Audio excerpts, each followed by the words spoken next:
this computer. Okay, so we are on the bottom of Daf Yud Beis Amud Beis. We're actually going to do Daf Yud Gimel. We're going to do 13a, but we start on the bottom of 12b, a new Mishnah, and we're going to actually finish chapter 2. We're going to finish the Perek today, and as is customary, in Judaism, we never finish something and say, I'm done, let me close it, right? We go right away into the next. Well, it also helps that it's on the same Amud, but we're going to go straight into the third chapter, the third and final chapter, actually, of the Talmud Makkos. It will take us about 20 classes to go through the rest of to go through the chapter 3. We are a little bit past the halfway point, actually, of this Masechta. And then we have the next Masechta that we're going to go to. What's the next Masechta we're going to?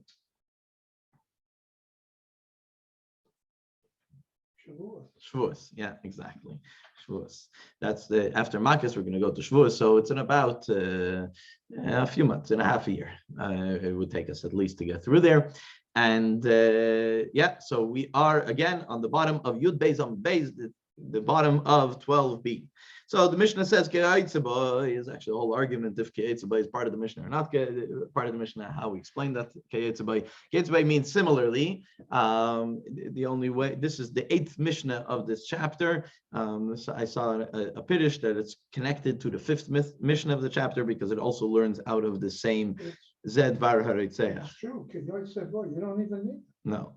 I was looking at the K and I said, what could mean similar? Similar to what? It's not similar to the previous Mishnah, meaning it's a Mishnah, right? So Mishnah, you would connect it. If you have to connect it, it would seemingly be connected to the previous Mishnah, but it's not at all similar to the previous Mishnah. It's similar in a certain way to the 5th Mishnah. So 3 Mishnahs.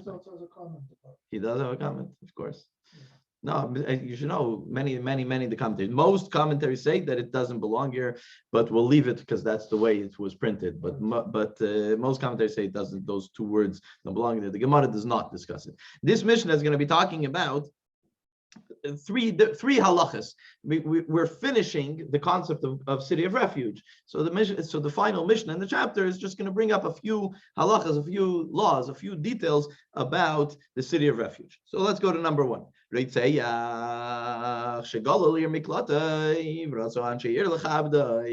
now you have an inadvertent murderer, someone that killed by mistake. By the way, interestingly enough, that this week, yesterday, the day before, and today, not today. I think we're done with. Yeah, yesterday and the day before, in the Rambam that we learn daily, the 3 chapters of Rambam, was the halachas of cities of refuge. And it's fascinating to go through the Rambam and recognize that the Rambam pulled this straight from the Gemara, but made a seder out of it, made an order out of it. It's very interesting to see it in the Rambam, like clear, but you could see it's like word for word, it's straight from the Gemara that we just learned recently. So it was actually geschmack to go through it on that level.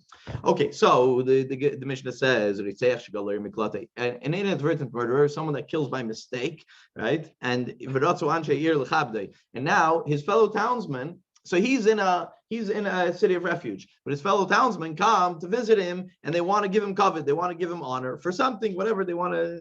So, and obviously we're talking about in a case where they didn't know that he murdered by mistake, that he killed by mistake, that something happened to him, right? So the halacha is that he should make sure that they know that before they honor him, they should make sure that they know that I'm really, I'm in a sad state because Nebuch unfortunately killed someone by mistake. He's supposed to tell them. Now, what if Amrullah Afal Pikein? They tell him, nonetheless, we still want to give you some honor, whatever it is, right? They want to honor him. So even though he's in a sad state because he unfortunately killed someone by mistake, he should accept from them. The pasuk says that this is the words, the saying of the meretzeach, of the inadvertent murderer. So it means that he should be proactive. He should tell people. So we continue. Mali. The second thing, the Mishnah says that here, the next 2 statements are 2 arguments between Rabbi Yehuda and Rabbi Meir. So the first statement is that Rabbi Yehuda says that when they go to the cities of refuge, they have to pay rent. Right? Who owns the city of refuge? Who lives there? The Levium, right? Shevet Levi. That's a pasuk in the Torah, in the verse of the Torah, when it talks about the city's refuge, it says that that's where the Levium, the Levites, would live. So now, how are they going to make money? They have a house and they have a basement, and they'll rent out the basement to the new guy that showed up, right? So Malin, Sach Levium, that they have to pay rent to the Levites. That's what Rabbi Yehuda says. The mayor says, Lo yoy malam sachar, that no, they live there for free. They move there, and the Levites have to take care of them. They don't pay rent. So it's a machlekes Rabbi Yehuda, the mayor. The Gemara is going to discuss this machlekes soon. The third thing the Mishnah says, the mayor says that after the Kohen Gadol passes away and this inadvertent murderer goes back to his house, so let's say he was a very chashva person, let's say he was a Rosh Yeshiva, he was the rabbi of the local synagogue, let's say he was the Nasi, right? He had a position. He had a position in the community, he had a position in the shul, he had a position in the yeshiva, so he should go back to his position, right? That's what the mayor says. Rabbi Yehuda says, no, he doesn't go back to the position that he was in before. So again, two machlekes and two arguments between the mayor and Rabbi Yehuda. So let's go into the Gemara. The Gemara says, Amar Rav Kana says, machlekes b'sheish. That, okay, so let's before we say this, how many cities of refuge are there? How many cities of refuge? Torah tells us. Six, right? Torah tells us there's 6 cities of refuge. This is what we learned earlier. At the beginning of this chapter, we learned that there were 6 cities of refuge. It even tells us exactly where they are. But the pasuk, though, continues and says that there's another 42 cities that belong to the Levites, and they can also be koilet, meaning that they can also be a place where a person could find refuge. So it's not just the 6, there's other locations that they could go to too, and these are the cities where the Levites live. So the Gemara now comes and tries to analyze the machlokes, the argument between Rav Meir and Yehuda. Are they arguing about the 6 or are they arguing about the 42? Meaning, where does a person have to pay rent, or who holds that a person has to pay rent or doesn't have to pay rent? Does it apply to the 6 and the 42? Doesn't apply to the 6 and 42, or does it apply to one and not the other? Right? That's what the Gemara is going to analyze over here. So Rav Kana says that they're arguing by the 6. That when does Reb Meir say that they don't pay rent, and Rabbi Yehuda says that they pay rent? That's by the 6 locations, right? And the Mar Savar Lochem, Mar Savar Lochem, Lochem Leklita, and Mar Savar Lochem Lechol Tzarchechem. The pasuk says V'hayu Lochem Ha'arim Lomiklat. The pasuk says that these cities of refuge should be for you to save you, right? Lochem, the word Lochem. So Lochem means for you. So for you, for what? What does it mean for you? So one person says it's for you in order to save you from being killed by the avenger of the blood. The other one says, no, lachem, it's for you. It will take care of all of the things for you, meaning that you don't have to pay rent, right? If it's just to save you, then you have to pay rent. If it's lechol tzarchechem, for all of your things, for all of your needs, so then you don't have to pay rent because they're supposed to take care of all your needs in that situation. So that is the argument according to Rav Kana. They're arguing by the 6 locations. But by the other 42 cities that belong to the Levites, over there, the pasuk doesn't say lachem. So then, of course, you have to pay rent. In the 42 cities of the Levites, you have to pay rent. And in the 6 cities that the Torah mentions, so over there it's a machlokes if you have to pay rent or not. There's an opinion that you don't have to pay rent, an opinion you do have to pay rent. That is the way Rav Kana explains the argument in the Mishnah. But Rava doesn't agree with Rav Kana. Rava tells Rav Kana, Havadai, Lochem, Lechol Tzarchechem Mashma. Rava says no. When it says Lochem in the pasuk, it means for all your needs, for sure. And both Reb Meir and Rabbi Yehuda agree that they don't have to pay for any of their needs in the 6 locations. When the pasuk says lochem, Ella Marava Machloikis by Rabbi Mishnayim. When are they arguing? By the other 42 locations. That's according to Rava. They're arguing about the other 42 locations. Mar Savar Valeim Titnu Ki Hanach Leklita Umar Savar Valeim Titnu Ki Hanach Ma Hanach L'Chol Tzarchechem Afani Nami L'Chol Tzarchechem. So he says the argument is like this. The pasuk says The pasuk says, "Va'aleim titnu arba'im v'shtayim ir." The pasuk that above the 6 were also the pasuk says, "Va'aleim," and above that, titnu, you should give 42 cities to the Levites. That's what the pasuk says. So now, what does it mean? Above them, you should give 42. So one is of the opinion that give them an extra 42 cities that will save them from the relative, but not that it should be the same halacha as the 6, meaning that in that case you'll have to pay rent in the 42. The other opinion, it says no, they're similar on all levels. Just like over there, it covers you 100% and you don't even have to pay rent. So also over here you wouldn't have to pay rent. That it covers all your basic needs, which means a place to live as well. But according to Rava, the 6, there's no argument. The 6, for sure, you don't have to pay rent. You don't have to pay rent, and he learns it out of the word lochem. So again, the Mishnah brings an argument between Rabbi Yehuda and Rabbi Meir about if you have to pay rent or you don't have to pay rent. According to Rav Kana, what's that argument? That argument is in the 6 cities, but in the 42 cities, for sure you have to pay rent. And Rava says, no, the opposite, that in the 6 cities, for sure you don't have to pay rent. And when are they arguing? They're arguing in the 42 cities. And that's the way the Gemara leaves it. I don't know what it is. So how does the Levium support themselves if they're? They were teachers. They got Meiser. I want to ask you a couple of questions also. Go ahead. Yeah, no, I'm saying that's how they were the inspiration of the Jewish people, and that's how they supported themselves. Besides the work that they did in the Beis Hamikdash, and they got Meiser, right? That was also something that goes directly to the Levim. I want to ask you. We know there were 6 cities of refuge, and they were Levite cities. But now we understand there's 42 other Plus cities, 42, yeah. which are Levite cities. Yeah. Why were those 42 designated as Levite cities? Because they're cities of refuge, or because no, that's places where the Levites should live? No, that's places where Levites should live. So that's nothing to do with cities of refuge. Yeah. But what does have, and this is a beautiful. But it's connected to city refuge. If you want, you could open up in Dvarim chapter 35, verse 6, and the pasuk says that the cities that you're going to give to the Levites are the 6 cities of the cities of refuge, and then the pasuk continues, Va'aleim, and above that, give them another 42 cities. So the sages learn that since it's a continuation of that, so they're also koilet, which means that it saves someone. The question is if it has the same halacha as the 6. So here is a beautiful explanation in the notes. It's a Tosafos actually. The murderers should pay. Ma'alim hayu. Those exiled to a city of refuge would pay rent to the Levite or priestly homeowners in those cities. Rashi, that's a Rashi. Tosafot explains that this is not referring to rent, but to the exile's obligation to pay city taxes, as the Torah merely mandates that the Levites must accept the exiled murderers in their cities, not that they must pay the exile share of the tax burden. In other words, you're a Levi.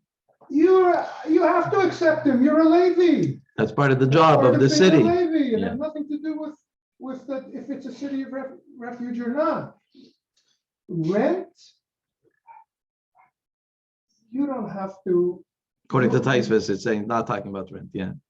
Because Taisvis is saying it's not rent. You're accepting money. So as a Levi, you wouldn't be allowed to accept rent, let's say. You take him in, but to accept partial payment for taxes. Right. It's normal. He's living in the. Right. So this is a beautiful way I said now they bring it up. I see it on Taisvis. It's a beautiful Taisvis. Yeah. Okay, so now the Gemara is going to talk about the third part of the Mishnah, right? The third part of the Mishnah that said that the argument between Reb Meir and Reb Yehuda, if the person goes back to his original job, right? If he had a chash of a job, etc., he was a rabbi of a shul, etc., does he go back? And it's a machlekes Reb Yehuda and Reb Meir. One says yes, one says no. So Tana Rabbanan, the rabbis taught.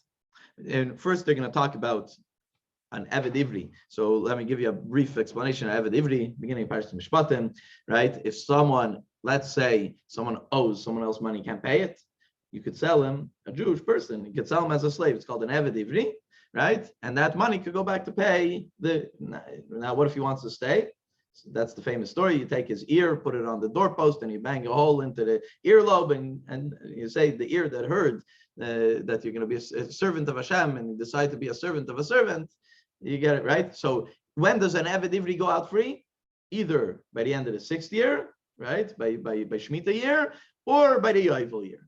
He can't stay over the Yovel, right? That the Yovel, the Jubilee year, then he for sure can't stay, right? So that's when he goes out. Now, what happens to this guy? So what if he was the rabbi of the local synagogue, and Nebuch got stuck, and he ends up getting sold as an Eved Ivri? So when he gets out, does he get back his srara? Does he get back his original job? Right? He was an Asi, etc. Whatever.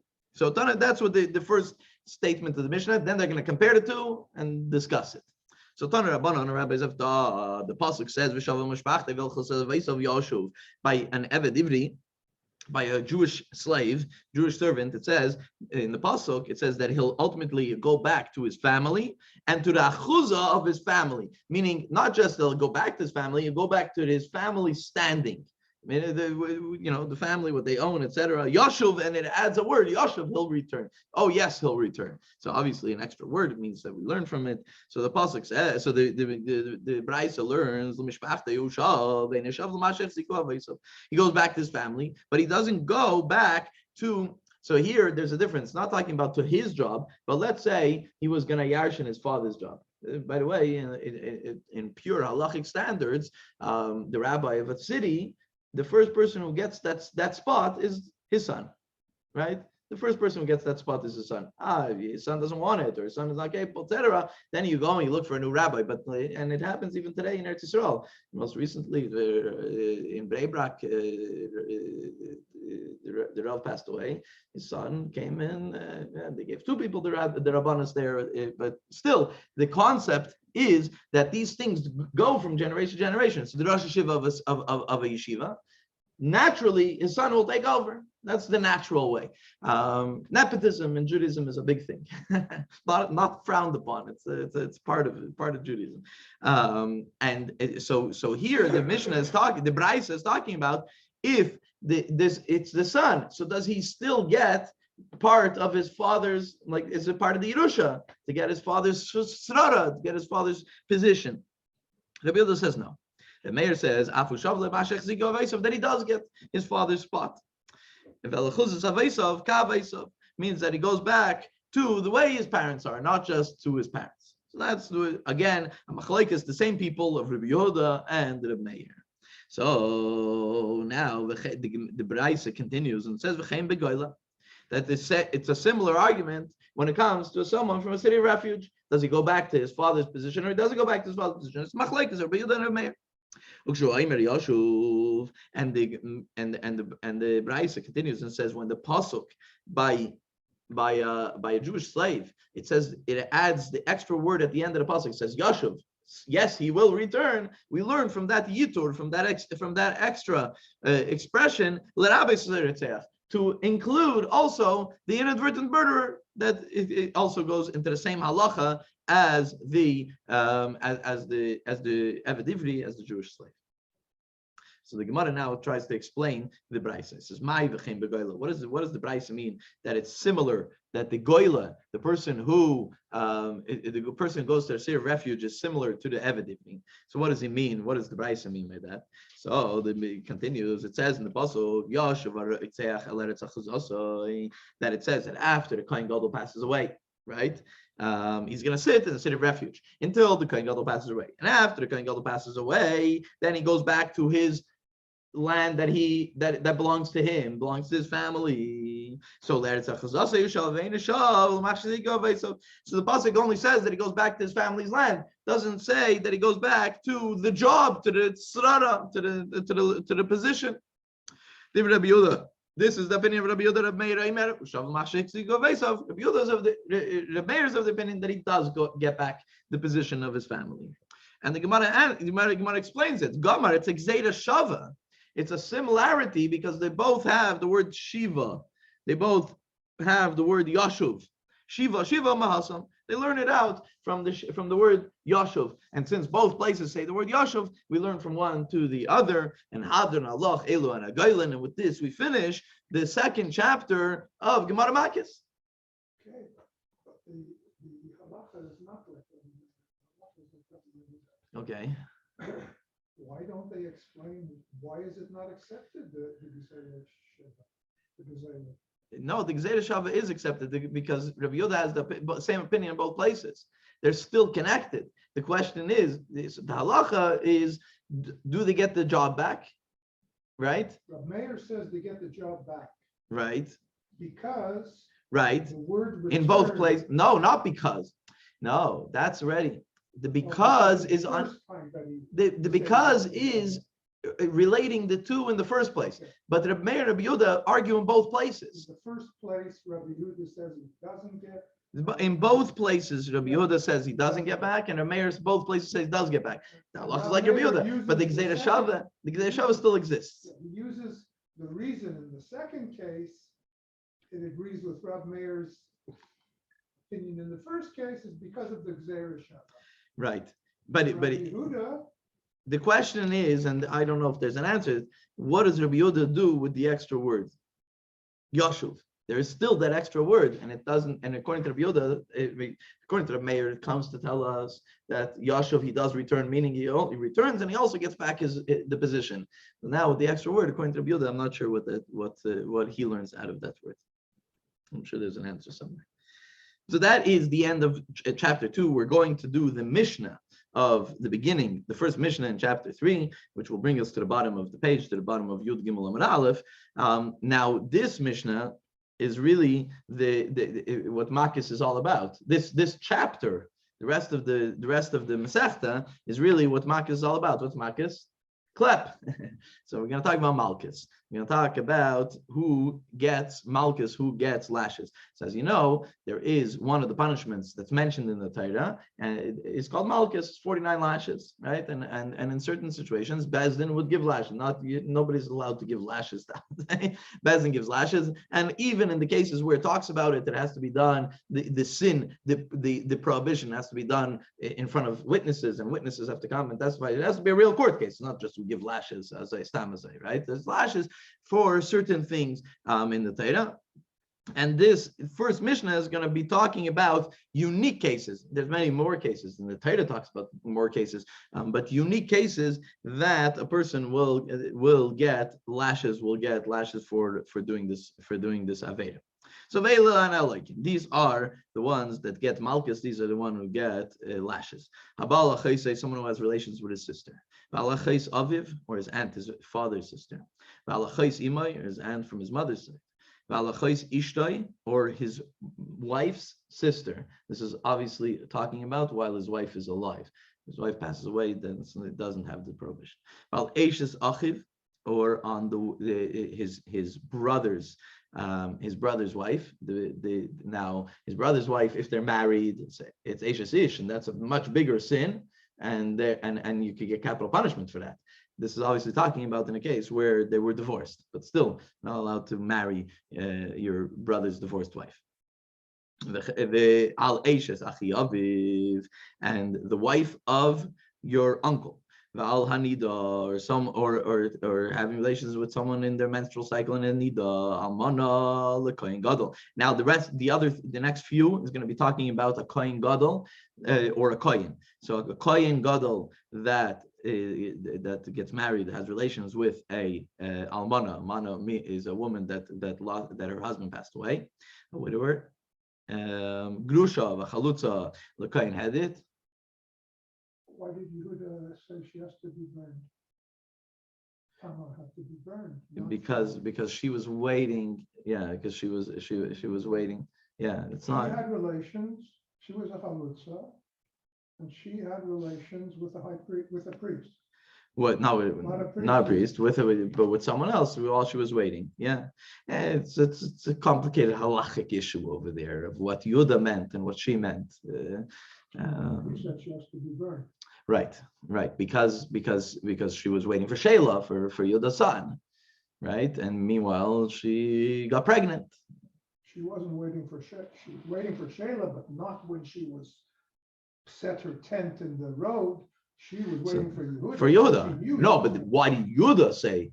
Yehuda said because she was waiting to marry the next son, and she went and got pregnant, right? Not realizing that she went and did one better. It had relations with the father, right? So it's it fits into the halachic purview of it.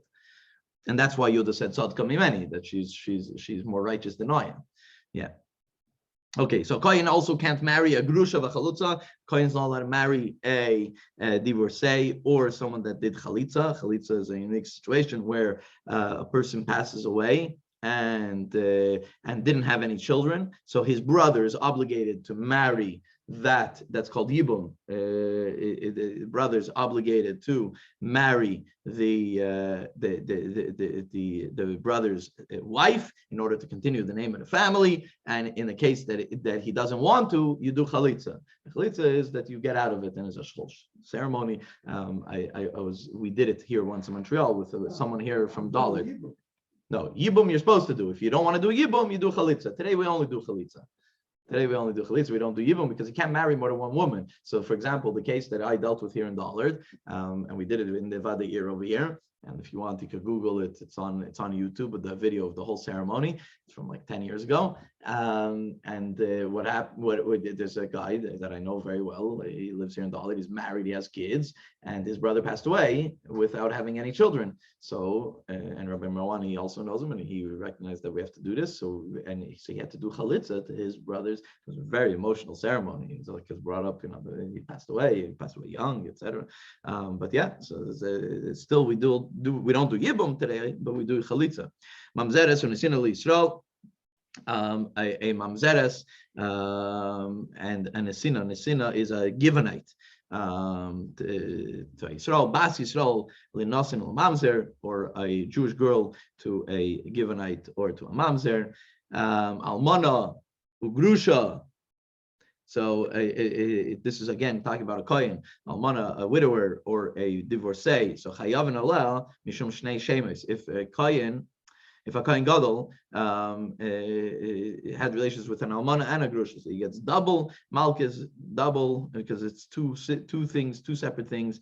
Grusha v'chalutza, but if he did it in the other way, so ein chayav el mishum machz bilvad. So then it's only for the grusha, it's only for the divorcee that he is liable for lashes. So that's about the kohen. Even till today, we're very careful that a kohen doesn't marry a divorcee, a widower, etc. We're careful about it, and a kohen that does loses the status as kohen, doesn't get the kohen aliyah. In any Orthodox shul. yeah. It becomes an Yisrael? Loses the status of a kohen. Now it becomes a Yisrael. You could get a Yisrael aliyah. You can't get a kohen aliyah. And I've seen, even here in Betikva, I've seen cases. I mean, I know of cases, and then they get the Yisrael aliyah. Yeah.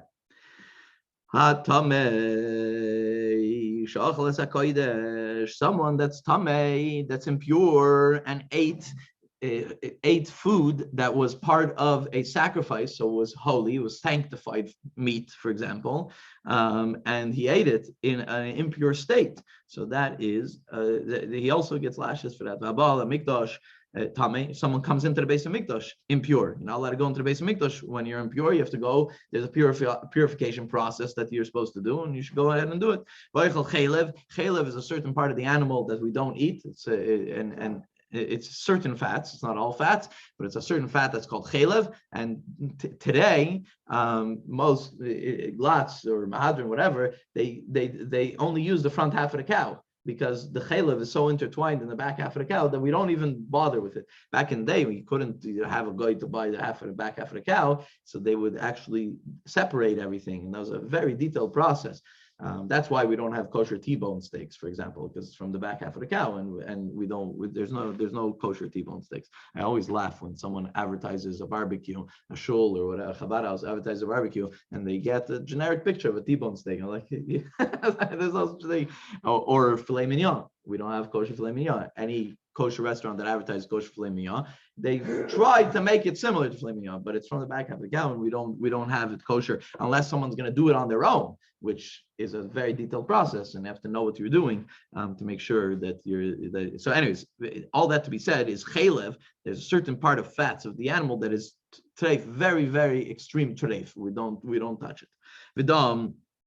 Also, by the way, the back half of the cow is also connected with the prohibition based on Yaakov, because of right. So that's also a separate thing, but connected to it as well. Dam, drinking blood from an animal. V'noisar. Now, as you know, when it comes to a sacrifice, there's a certain amount of time that you have to eat it in. Famously, the carbon pesach has to be eaten that night. Anything that's left over, some carbonas you have up to 2.5 days, but anything that's left over after that's called noisar, and you're not allowed to eat it. So noisar also you get lashes for. Pigul is if the kohen it doesn't have the right thought process. For example, he's standing there, he's about to do shchita on the animal, and you tell him it's a chatas, and he thinks it's an oila or something like that, right? He has the wrong thought.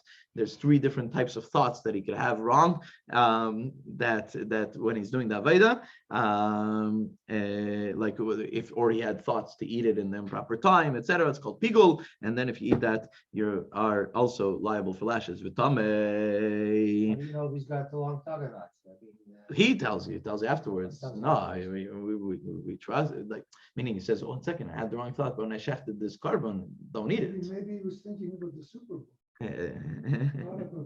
No, the Rambam Paskins, it's very, very specific wrong thoughts. It's not about general random thoughts, but it's very specific. But why? General random thoughts is much worse. Right. Much worse. No, because if the kohen comes and he's shechting it and he says, I'm going to eat this in 3 days, that's a problem. The carbon is messed up, right? Yeah, random thoughts. The thought came into his mind about the Super Bowl. Whatever, it's still a problem, and I don't want him to do my carbon. but thinking that I'm going to do this carbon wrong, that's the problem, and that becomes pigul. But wait, listen, even till today, that's why we only take shchita from reliable shachtim, because a shaychit, he knows if he pressed too hard with the knife.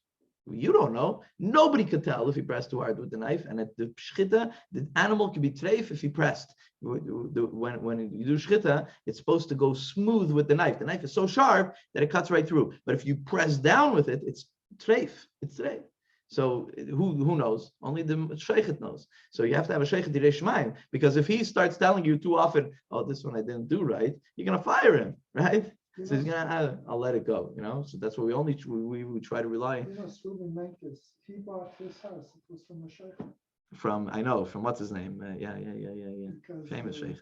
When they went through the house, I was with them. They were going through the guy was showing them the house, this kitchen, this room, this bathroom. They go in the basement. There's a door. He opens up. It's locked with key. Opens up the door. There's nesachs. Yeah. Knives there. Yeah. Sheikh for many years. Yeah, he should have refuah shlema, but he was a sheikh for many years. Yeah. Sick? Yeah, he's old. He's in a home. Right. Yeah. So yeah. Sorry, the tummy. If someone is impure, if the meat became impure, let it make sure that consecrated meat should not become impure. If someone slaughters a animal for a carbon outside of the azara, it has to be in the temple courtyard, and it was done outside, you're not allowed to do that. Or if he brings it as a sacrifice outside of the base mikdash, again, not allowed. If someone eats chametz on Pesach, or if someone eats on Yom Kippur or does regular mundane work on Yom Kippur, someone tries to make oil the same way that the anointing oil was made. So it's done with different flowers and stuff like that made it smell good, etc. So if he did it, but for personal use, meaning if he did it because he wanted it for anointing oil, that's fine. Right? You're allowed to. You have to have the community has to have anointing oil. But if you're doing it for personal use, then you're not allowed. Or if someone prepares the ketores the way they do it in the Beis Hamikdash, or if someone takes anointing oil that Moshe Rabbeinu created, so to speak, and he goes and he rubs it on his body, that you're not allowed.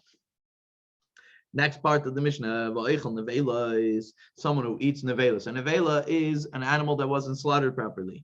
Treifes is an animal that was slaughtered but not done properly. Like I just told you, the sheikh says, I slaughtered it, but now I didn't do it well. That's called a treifa. Shkatzim or ramasim, creepy crawlies, also a big no-no in kosher laws that we don't eat any creepy crawlies. This is a sheretz. A sheretz is mentioned in the Torah that we don't eat.